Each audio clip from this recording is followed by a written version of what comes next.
नमस्कार दोस्तों, राष्ट्रीय खाद्य सुरक्षा अधिनियम 2013 के तहत जो अपात्र लोग खाद्य सुरक्षा योजना का लाभ ले रहे हैं उन्हें शौचालय से अपने नाम कटवाने के लिए 31 जनवरी तक का अंतिम मौका दिया गया। इसके बाद दंडात्मक कार्रवाई किया जाना सुनिश्चित किया गया। जिला रसद अधिकारी डॉक्टर राहुल मीणा ने बताया कि राष्ट्रीय खाद्य सुरक्षा योजना के तहत चयनित पात्र परिवार को गेहूं का वितरण किया जाता है। राष्ट्रीय खाद्य सुरक्षा अधिनियम 2013 के तहत गिव अप अभियान चलाया जा रहा है, जिसके तहत परिवार में कोई सदस्य आयकर दाता हो, कोई सदस्य सरकारी अर्ध सरकारी सेवा में हो, परिवार में 1 लाख से अधिक आय हो, परिवार में चौपाया वाहन हो, ऐसे लोगों को खाद्य सुरक्षा के लिए अपात्र मानते हुए बाहर किया जाएगा। मीणा ने बताया कि अपात्र लोग राशन की दुकान पर सौ घोषणा प्रार्थना पत्र भरकर जमा करवा सकते हैं। 31 जनवरी के बाद अपात्र लोगों के खिलाफ दंडात्मक कार्रवाई की जाएगी। आज की दूसरी बड़ी खबर, राजस्थान के पूर्व मुख्यमंत्री अशोक गहलोत ने फसल बीमा योजना और प्रधानमंत्री नरेंद्र मोदी की चुनावी घोषणाओं को लेकर केंद्र सरकार पर तीखा हमला बोला। गहलोत ने कहा कि फसल बीमा योजना किसानों के लिए एक वरदान साबित हो सकती थी, लेकिन समय पर भुगतान न होने के कारण इसका लाभ सही तरीके से किसानों तक नहीं पहुंच पाता।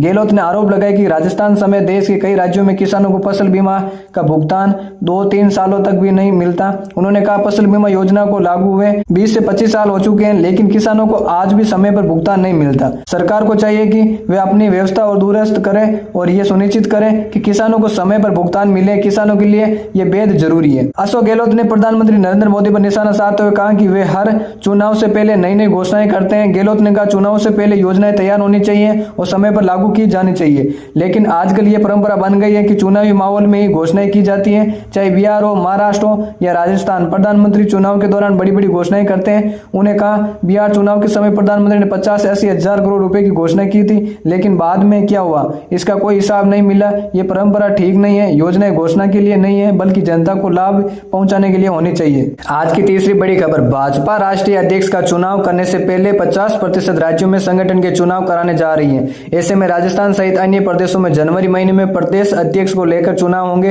बीजेपी ने गुरुवार को चुनाव अधिकारियों की घोषणा कर दी। गुजरात के पूर्व सीएम विजय रूपाणी को राजस्थान का प्रभारी बनाया गया। फिलहाल राजस्थान के प्रदेश अध्यक्ष के तौर पर मदन राठौर जिम्मेदारी निभा रहे हैं। बीजेपी 15 जनवरी तक राज्यों के प्रदेश अध्यक्ष चुनने जा रही है। इसके बाद राष्ट्रीय अध्यक्ष के चुनाव प्रक्रिया शुरू की होगी।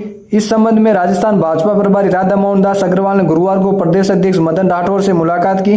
बताया जा रहा है कि इस बैठक में दोनों के बीच संगठन के मसलों को लेकर चर्चा हुई। इस बैठक के दौरान भाजपा प्रभारी राधा मोहन दास अग्रवाल ने कहा था कि भाजपा प्रदेश अध्यक्ष का संगठन की प्रक्रिया है, जिसके तहत चुनाव होगा। मदन राठौर का प्रदेश के दिग्गज नेताओं से मुकाबला होगा। उन्होंने कहा कि प्रदेश अध्यक्ष मदन राठौर ने अच्छा काम किया। भाजपा प्रभारी के बयान के बाद माना जा रहा है कि मदन राठौर ही अगले प्रदेश अध्यक्ष चुने जा सकते हैं। आज की चौथी बड़ी खबर, आगामी 4 जनवरी को सिक्कर बंद के ऐलान के लिए इंडिया गठबंधन के बैनर तले बैठक हुई है। बैठक में कांग्रेस प्रदेश अध्यक्ष गोविंद सिंह डोटासरा ने कहा कि हमारे संघर्ष की जीत होगी, ये संभाग और जिले वापस बनेंगे। बीजेपी की औकात नहीं कि यह सिक्कर को संभाग और नीम का थाना को जिला खत्म कर दे।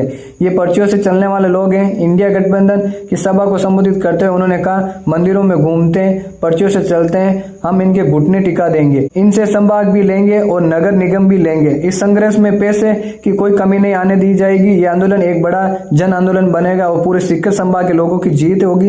ये किसी पॉलिटिकल पार्टी की जीत नहीं होगी। आज की 5वीं बड़ी खबर, प्रदेश में पशुपालन में मॉडर्न तकनीक अपना रही महिला पशुपालकों के लिए अच्छी खबर।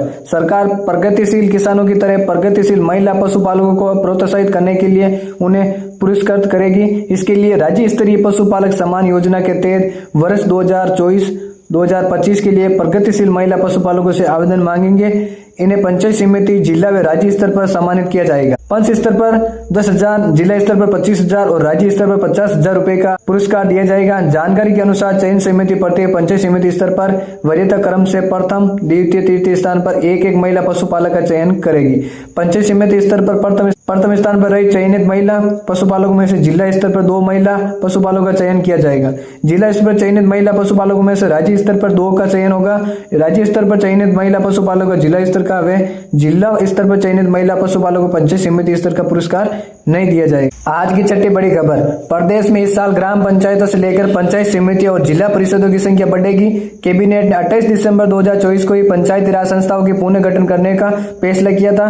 कैबिनेट के फैसले के बाद अब पंचायती राज विभाग ने पुनर्गठन की तैयारी शुरू कर दी। गहलोत राज के 9 जिले खत्म करने के बाद अब 41 जिले रह गए। इसका शेड्यूल जारी होने के बाद अब जिलों में पंचायतों के पुनर्गठन करने का काम शुरू होगा। अब तक प्रदेश में 33 जिला परिषद ही थी।